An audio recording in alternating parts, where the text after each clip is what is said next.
This is episode 45 of the Fitness Plus Technology Podcast with Lee Embley. Anything standing still is valueless. So it doesn't matter whether it's people standing still, money standing still, inventory standing still, information standing still. Anything that's standing still, an empty hotel room, an empty seat on an airplane, is valueless. The only way it gets value is when you put it in motion. The reason there are thousands of brands in the graveyard is because they could not accept the fact that the change was upon them. Welcome to the Fitness Plus Technology Podcast for club owners, operators, and fitness professionals. I am your host, Josh Trent, and this is your number one trusted resource for the accelerating world of fitness technology. Each week, we bring you an expert interview with a global influencer at the crossroads of fitness and technology. You'll gain the insights, tools, and inspiration you need to stay connected to the pulse of what matters most for your fitness business in the age of exponential technologies.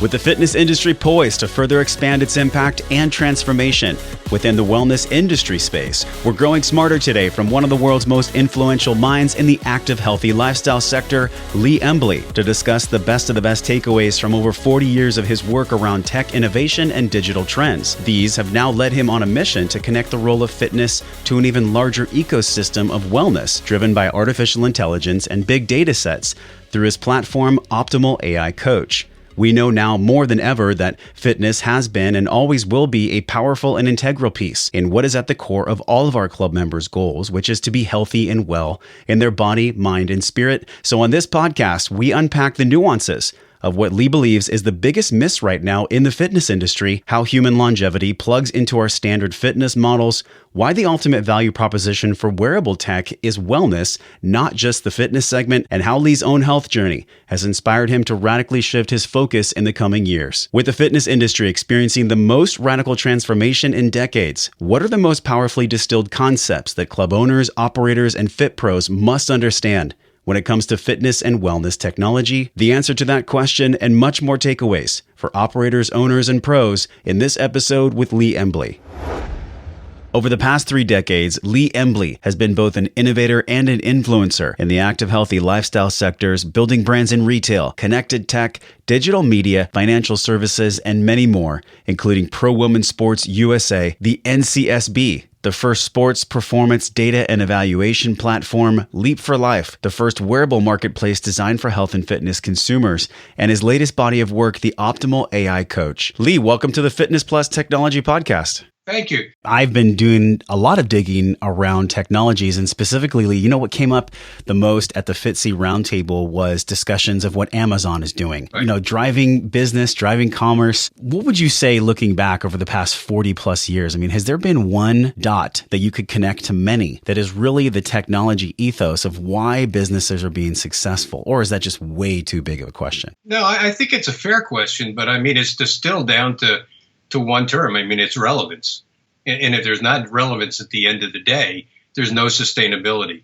And the issue is determining, kind of from one generation to the next generation, where they're focused on the spectrum of, active, healthy lifestyle and what that means. As you've seen, and I've seen that, the original U.S. Industries gym, they had the old put the belt around your waist and shake all the fat off. Yeah. Things have changed, obviously. The core proposition that I've always dealt with is that there's an evolution going on. And the evolution to me is fairly simple and pretty straightforward. We're an adaptive species. So back in my old McKinsey days, I focused on kind of the major seminal shifts that affect society and culture. And I built this STEEP model, which is social, technological, economic, ecological, and political. And if you look at that kind of as the cornerstone of any civilization, anytime there's a disruption in any one of those sectors, it destabilizes the momentary prevailing culture and it's replaced with something else. So we call that kind of disruption, right? Mm-hmm. So we disrupt something, then something else is going to replace it. So when I look at the model, and I look at kind of the appetite of the human condition to be physically, mentally, and emotionally well, I think it's more innateness that we're getting to. So when I take a look at that compression over the last, 7,500 years, basically we've gone from stagecoaches to rocket ships. And the compression component within all of this is the factor of speed. And so when you think of speed in the context of how it's relevant to society, in our old kind of farmer ecology, the value systems were based on more of a communal environment. So the metaphor was slow, cautious, and comfortable. And so we moved at a pace that was very reflective of kind of that attitude around a farming ecology. Yeah. But when you start to compress time, you're introducing speed into the equation. So when you introduce speed, you move from kind of slow, cautious, and conservative, to a strategic position. Anything standing still is valueless. So it doesn't matter whether it's people standing still, money standing still, inventory standing still, information standing still. Anything that's standing still, an empty hotel room, an empty seat on an airplane, is valueless. The only way it gets value is when you put it in motion. So speed, translated on an innateness basis, means that the byproduct of competing in highly strategic times is this whole independent, self-reliant core component, which looks a lot more hunterish than it looks farmerish, right? The speed of implementation is such a big deal. I mean, we look at the lean startup method. A lot of companies that have come into the fitness space, Lee, they use this most viable product methodology. You've been operating at this intersection of wearable tech, IoT, deep learning, AI, the face of fitness. Can you bring people up to speed on, 3 decades worth of work in and around the technology space?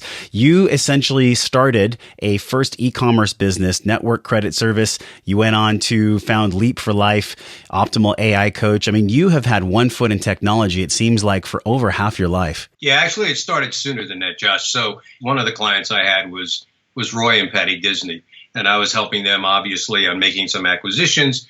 And part of the acquisition that we were looking at then was an old shoe company called LA Gear. I don't know whether you remember them or not. Of course, LA Gear, yeah. Sure. They were the ones with the light in the back of their shoes, right? Yeah. And basically, I found a niche that in those days no one else had found, is the major gap in the whole athletic footwear space. There was not one woman's lasted running shoe or one woman's lasted athletic shoe. They were all guys' shoes. And so when I looked at that, what I saw at the same time, thinking about a seminal event, this goes back generations, was a little thing that happened that was kind of a blip. It was called Title IX, which basically created equality in the school settings for money being spent in athletics, that it would be equally spent between men and women, which then began to bring women into the whole kind of active, healthy sports space where they weren't before. So I actually created a retail concept called Pro Women's Sports, the first all-women sporting good store, which basically focused on those days in racket sports and team sports. We created an evolution. We brought fashion, style, and relevance into the athletic space for women. Opened up 16 stores. We ended up selling them to a company in the UK that later rebranded them as Tennis Lady. But I started back in this space back in the 70s when this was still kind of emerging. So from there, obviously, I had really a strong perception about where the trends were going to be in kind of the fitness space. And I focused a lot really on the active, healthy lifestyle space, very specifically thinking about the influence of women in that space and how that was going to change. The thing that I did after that, which was what you had talked about, was making a first e-commerce play. That was pretty exciting. But the third element we did is we introduced the first Visa credit card designed specifically for active, healthy lifestyle women, where they'd earn 5% on a retail purchase for making smart, healthy lifestyle choices. Mm-hmm. And that was a pretty exciting opportunity for us. Now, I think the big disruption is really right around the corner. What I'm thinking about and what I'm developing now is the way in which we collect all of this data that's flowing through this ecosystem. So everybody's aware of, the impact of wearables, but they're not really aware of the impact of collecting active, healthy lifestyle data or life-related data. So if you go to a CVS and you get a flu shot, I want to capture that data. If you go to Whole Foods and buy organics, I want to capture that data. All of that data is available. So what happens is, in this new AI product that we're developing, is we're going to capture all of this active, healthy lifestyle behavior, create it in a way where we get what's basically called a pattern recognition. So the interesting thing about wearables. If you take a Fitbit out of a box, it has no idea who you are. Doesn't know a thing. Doesn't understand your motivations, what persona you're in, whether you're fit, active, transformational, managed care, prevention strategy. Doesn't know. With data science, we do know. So within 20 days, once you put your Fitbit on, I know basically everything about your lifestyle because it's all in a pattern recognition. Now, here's the thing that we're interested in. We think that this whole movement towards personal optimization, physically, mentally, and emotionally, it is not an intangible. It's really tangible. So when you think about how would I self-optimize, how would I get to a point where I'm at my physical best, emotional best, psychologically best, cognition best, how would I do that? And so what we're looking at is once we get pattern recognition and we can see baseline, then the deep learning that you've provided us, when you start putting those kind of goals and ambitions in place, we're going to be able to bring a coaching methodology by being able to capture every personal trainer that is leading edge, every nutritionist, every life coach. So the idea is all of the intelligence is already there within the system. And basically the idea of having a personal coach in your pocket is the next thing that's going to happen.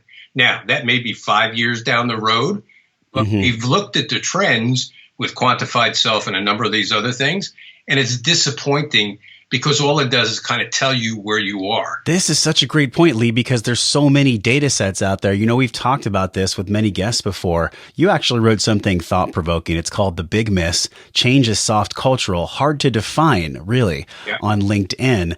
And in this post, you talked about the micro data versus the macro data. Micro data being valuable for 30 days, macro data having the potential over time to really change course, rebrand, and open up some new channels. Can you explain to people that haven't heard this terminology before, the micro data versus the macro data? What I'm going to get from my Fitbit today is going to be a report basically on my steps, times, distance, and calorie, my nutrition intake, if I'm tracking that, my REM, whether I'm getting sleep patterns, but basically it's myopic. It's in a single environment. Now, what I would want to know, so let's pretend for a moment we're going to play Moneyball for the tech community. And the tech community is in a space of intangibles. So if I'm a tech worker at Google, what I'm being paid for are the following. I'm being paid for creativity, innovation, problem solving, critical thinking. Those are the things I'm being paid for. So the idea is how do I get in a conditioned state where I optimize that? How would I get to the point? So if obviously my blood sugar is not right, or I'm having some other kinds of health related issues or stress management, my ability to get into a state of being concentrated is difficult. Never mind about trying to get into a flow state, which is that kind of deeper creative space. So when I start looking at this stuff, I'm looking at it from a point of view of productivity. So it's not abstract for me. So there are certain elements that are looking to optimize. Athletes do it every day.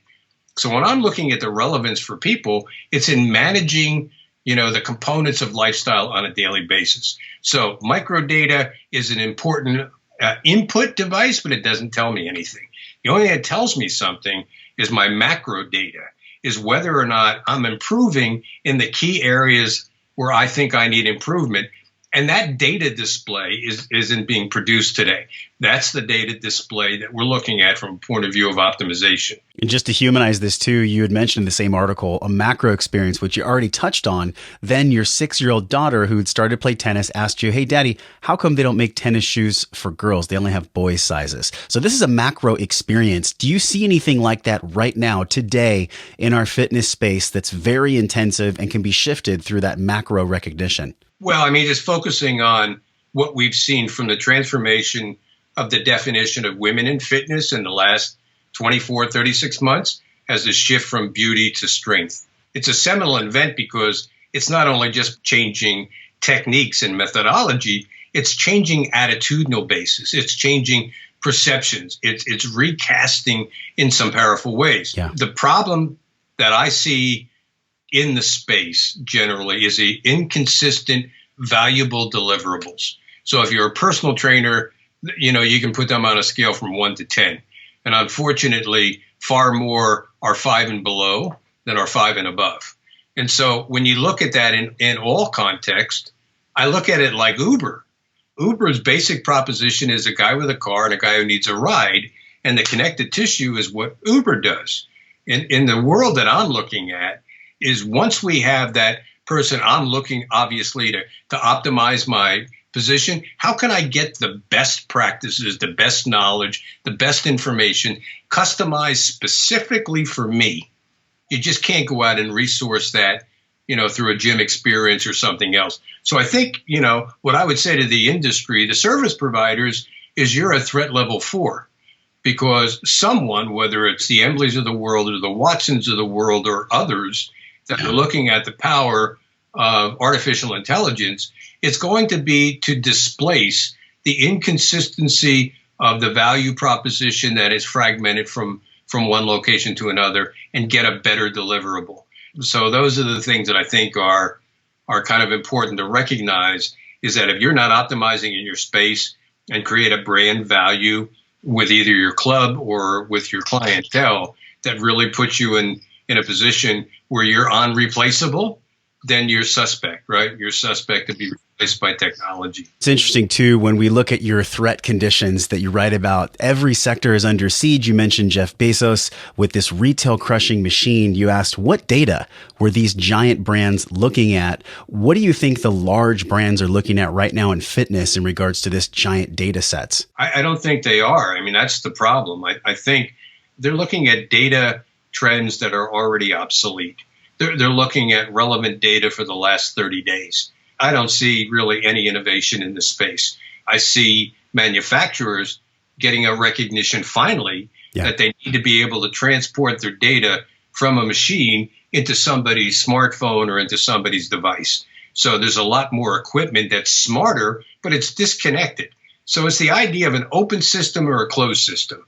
And all of these positions that I see within the fitness industries are creating these silos of unique data relevance that doesn't partner with other data. And so therefore its relevance level is lowered dramatically. And until there is kind of an open architecture around combining and pulling all of this data together to give a more comprehensive view, I just think they're missing the boat. Lee, this has been so powerful. Can you share with us from 40 plus years in technology, not only just in working with to see what actually drives the needle in business, but also investing? What do you see right now with outside industries that could possibly, the fitness industry could learn quite a bit from these outside industries? What are they doing from a technology perspective that's been successful? What can we learn as a global fitness community from them? So where I see innovation happening is where I see convenience or personal relevance. So if I use Blue Apron, I don't have to go food shopping. I don't have to come home and prep and prepare. Basically, I can come home, open something up, put it in the oven, and I'm ready to go. That's innovation.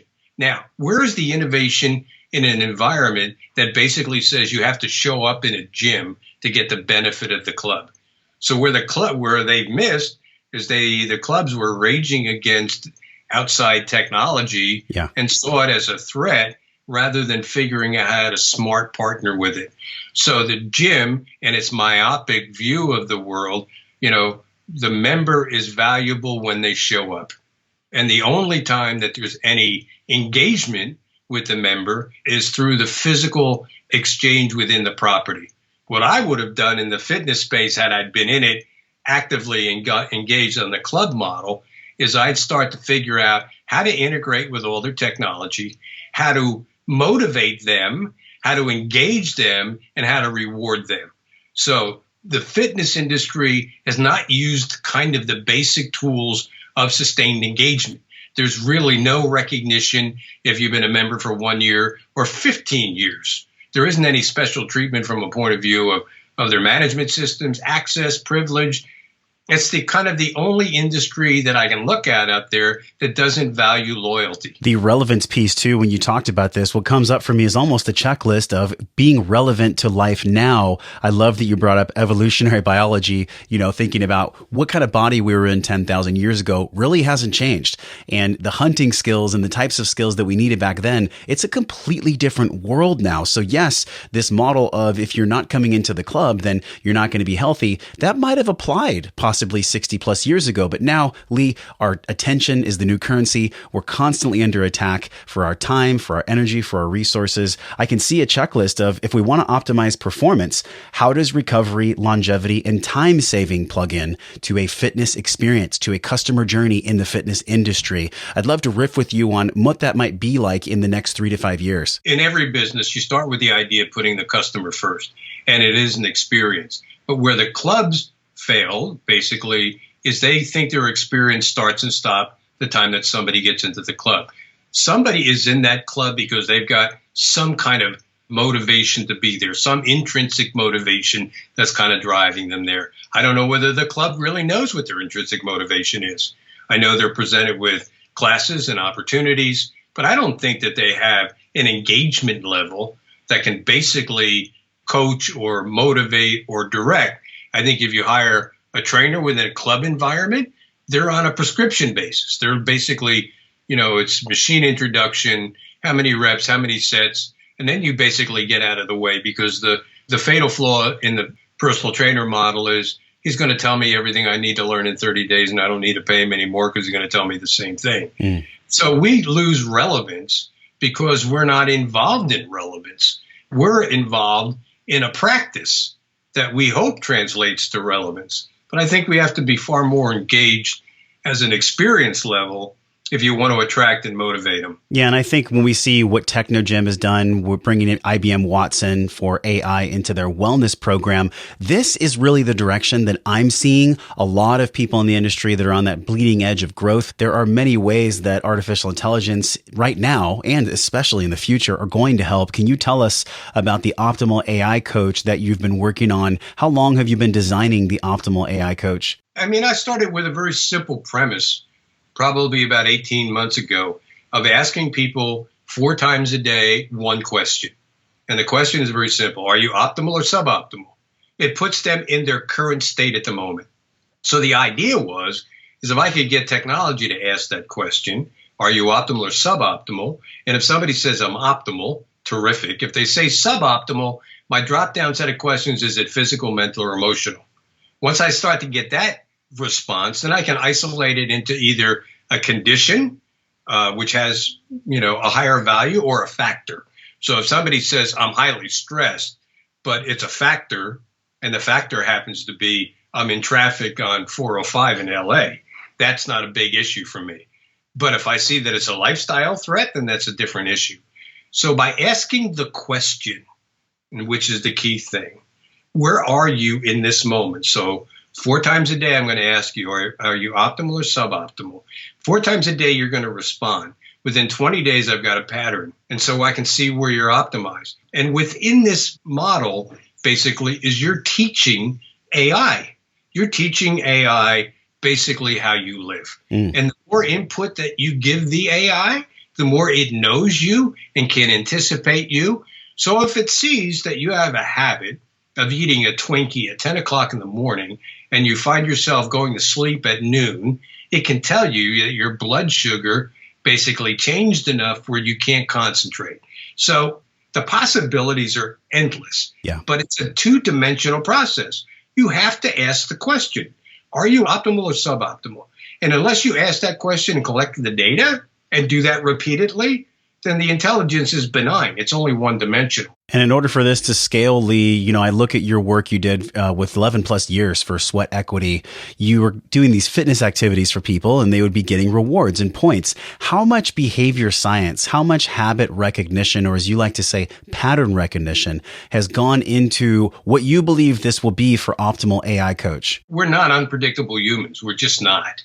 And we have these kind of seminal events in our life, and we get married, we have kids. It does change us. But the core behavior is there's more innateness going on here than not.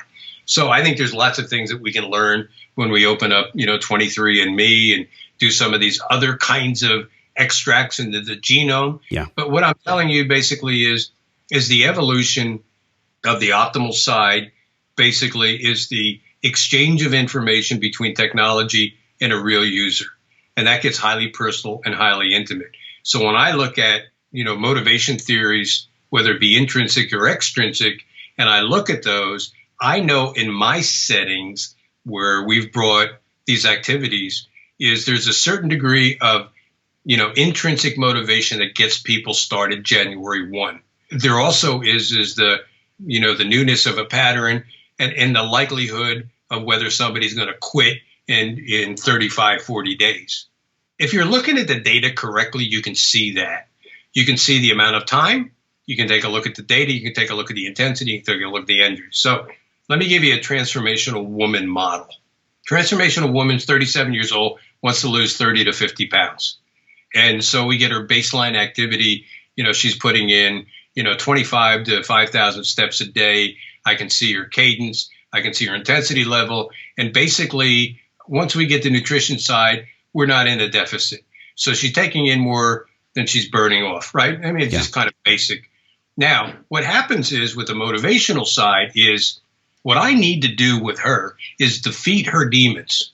And so the way we do it is we do it in a social construct.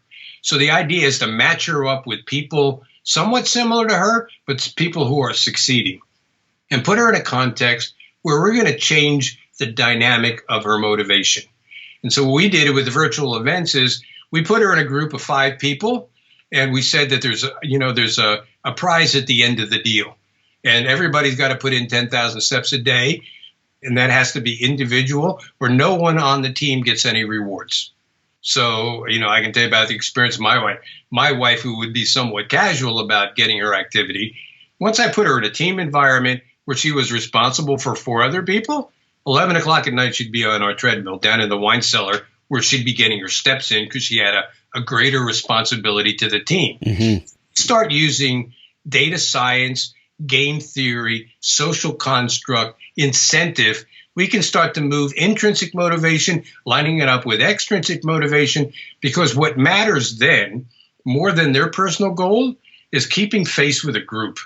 So we can see all of that. And the idea in my world is I want to do that before she fails. Yeah, this extrinsic versus intrinsic motivation. We've talked a little bit about self-determination theory on the show, but my curiosity exists about the future of fitness. A club owner's listening and they're getting a lot of great ideas, but what do they do from a 30,000 foot view? I mean, what are the beginning stages of somebody who operates a facility lead to actually start using this technology for the long term? Yeah, I mean, it's asking people specifically, what do they want? It's the same question that I said in the optimization. Until there's really an engagement approach where you're basically looking at it from a point of view of scripting out, a program, an inclusive program, physically, mentally, and emotionally, to kind of get people where they are or where they want to be, then the likelihood is this is going to trend away because I don't need a gym to get, my 10,000 steps a day. Yeah. I just don't.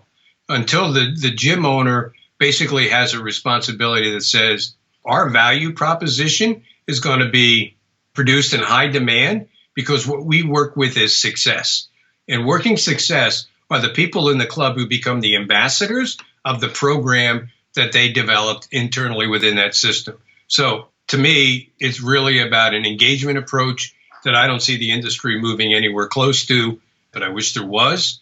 Personal trainers, obviously, life coaches, obviously, nutritionists, obviously, can take a fragment of this. But I'm really very concerned, and I think the gap is there's no coordination between any of these. Yeah.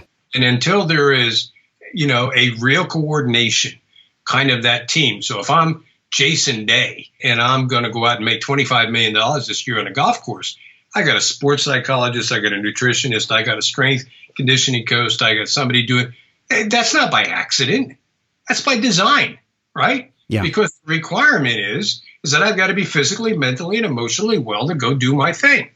That's not much different from most of us. You've brought up longevity. You've talked about optimizing performance based on where we actually are in our lives.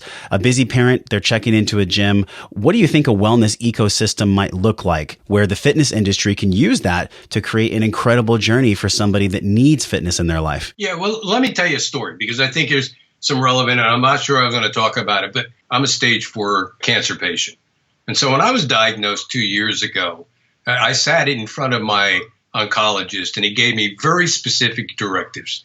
He said, basically, if you can get through your chemo, the probability of you having a successful outcome goes up dramatically. And this is what you need to do. You need to be active. You need to be able to take in lots of hydration. You need to take in the right nutrition for the protein. You need to be able to find some joy in your life. You need to do the following things. So chemo attacks the mind, body, spirit simultaneously. But when I began to look at the options that I had, they were all very fragmented, very inconsistent, very episodic, and the delivery mechanism was so I could go take, painting therapy or listen to music or do something else. Being a guy in this space wanting to survive, I turned to the thing that I knew that basically at the end of the day would provide me, an ecosystem. So I'm a golfer. I play golf.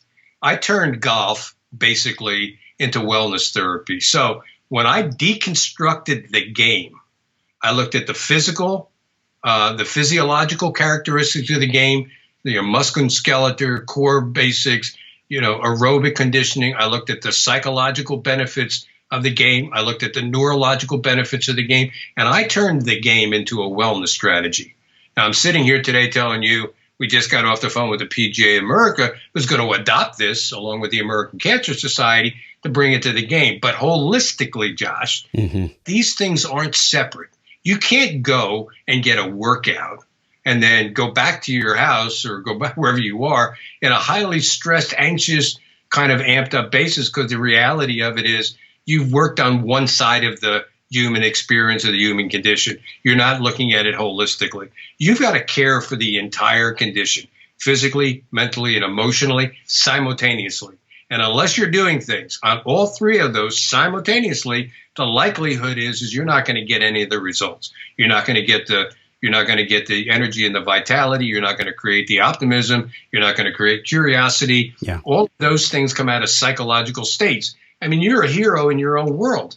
I mean, what you did personally, to change your life, full well that you change your entire cosmology. You change your attitude. You change your approach. You change your theory. You learn. You did it inclusively. Yeah. And so when you go into a club and the club is one-dimensional, then the club is only relevant on one dimension of the club. It's the same thing. Thank you so much for sharing your personal life with us. We so respect and acknowledge what you're going through, and we appreciate your vulnerability and authenticity, Lee, on the show. I think what we're all looking for, too, is just getting rid of this bifurcation of, are we going to use technology or are we not? I mean, the clear answer is yes. The data doesn't lie.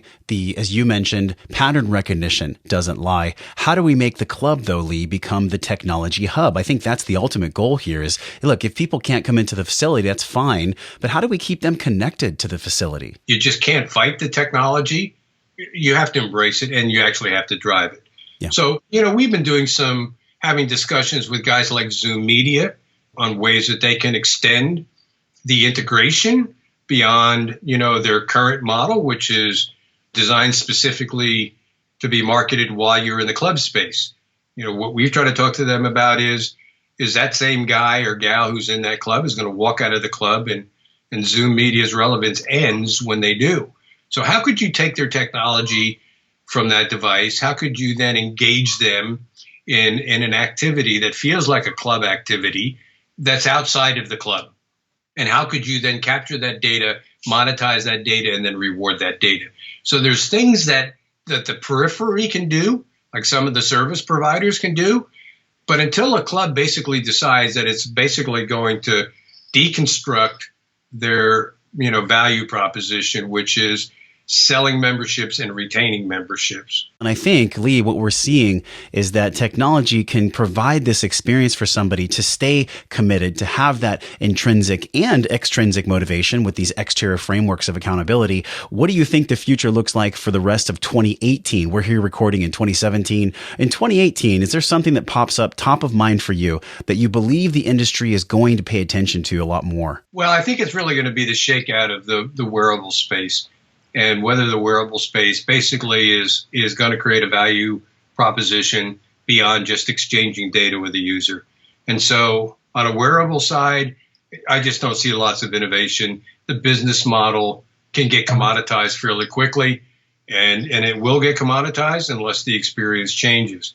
What I'm hoping to see in the fitness industry is getting them so frightened about the advent of AI that they are truly receptive to innovation and change. And part of my mission right now is to really get people disturbed. I want to get them disturbed because you can't get action if they're comfortable. Yeah. What I want to do is I really want to make them uncomfortable. I want to tell them, and I want them to know that AI can put them out of business. And unless I can feel that I can put them in enough jeopardy, the likelihood of them adopting change is really very remote because it's not convenient. So why change something they don't have to have? But the reason there are, thousands of brands in the graveyard is because they could not accept the fact that the change was upon them. Salient points too, Lee, and I've so enjoyed where we've gone in this conversation. I think in closing, if I am listening to you and I'm feeling this spark of inspiration, where do I go? Where do I learn more about how AI is going to affect the industry, and where can people learn more about you and what you're up to? I'm always open and receptive for anybody who wants to reach out. I work on the things that matter. So if you're serious, then I want to hear from you and I want to help. What I'm looking to do with my time right now is add things of value. So you can reach me through LinkedIn, or, maybe you'll publish my email address. I'm happy to have those conversations. But I think that, to your larger question, you have to start with understanding, where am I at risk? Where's my capital at risk? Where am I at most risk? And then get into some significant valuation of not simply looking back historically over the last 12 to 18 months and forecasting the economy in the next 12 to 18 months, because forecasting the economy does not necessarily mean that your segment of the economy is going to be disrupted. So I think it's the way in which we approach kind of business strategy today. And, basically it's risk mitigation. And if I was a club owner today, I'd be losing sleep at night. I really would, because what AI potentially promises to do is to replace them. So some can argue it's 5 years, some can say it's 15 years. But if I've got, several $1 million locked in to these facilities, or each facility, then basically what I've got to do is figure out how I navigate in the moment and how I create more relevance for my user, because it's really about creating an experience for the member that's holistic enough to bring in the physical, mental, and emotional reliance. And that's a different business model than they have today. Thank you so much for highlighting that, Lee, that we are really fitness and wellness combined, and this has a lot more to do than just being on the treadmill. So we really appreciate what you shared with us on the show today. Thanks for coming on the Fitness Plus Technology Podcast. My pleasure, Josh. Thanks again. Appreciate the opportunity, and go hunt something. Lee reminds us that the need for speed creates new value. Things only have value when they are put in motion. Anything standing still is valueless, be it money, inventory, information, an empty hotel room, data, machinery, technology, or people. But it's the early warning systems that are designed to foretell of impending disasters. For those who ignore, the warnings will eventually fail. The assault on the retail sector is not a surprise. Lee's strategy identifies weaknesses or obsolescence within the sector under siege to define alternative strategies. Always focused on the evolution of the consumer for the product and service, enables Lee and any savvy professional to spot the early trends before they change into a recognizable market. With a large focus on collecting data, Lee believes it's the use of pattern recognition via AI that will truly guide the transformation in our industry to serve an even larger ecosystem of wellness. When we look at the wearable tech component, this is the area most ripe for disruption. Lee believes the active lifestyle persona must be taken into consideration, including their body, mind, and spiritual capacities in order for tech to serve their deepest needs. And with the exponential growth in wearable technology's ability to support these three capacities, the future of fitness and wellness tech is both inspiring and promising. Thank you for listening to the Fitness Plus Technology Podcast. Here's a quick message from Brian O'Rourke. Hello, everyone. This is Brian O'Rourke. Thanks for listening to the Fitness Plus Technology Podcast. I also want to extend our thanks to Josh and the many, many wonderful professionals who've contributed their time and expertise for free for the health club and fitness industry at large. Wouldn't you like your fitness brand, product, or service to be featured on a podcast like this? I know I would. And that's why the Fitness Industry Technology Council, myself, and our companies like Moon Mission Media, Videri Ventures, and Vertimax, among others, have been underwriting the podcast for the last 9 months. Check the show notes for details and consider becoming a sponsor. It's a great way to reach thousands of industry professionals in the fitness and health club space and be a part of educating people on technology adoption and all the opportunities it's going to provide. So please consider joining us here at the podcast, and we look forward to the many series of podcasts ahead. Thanks so much.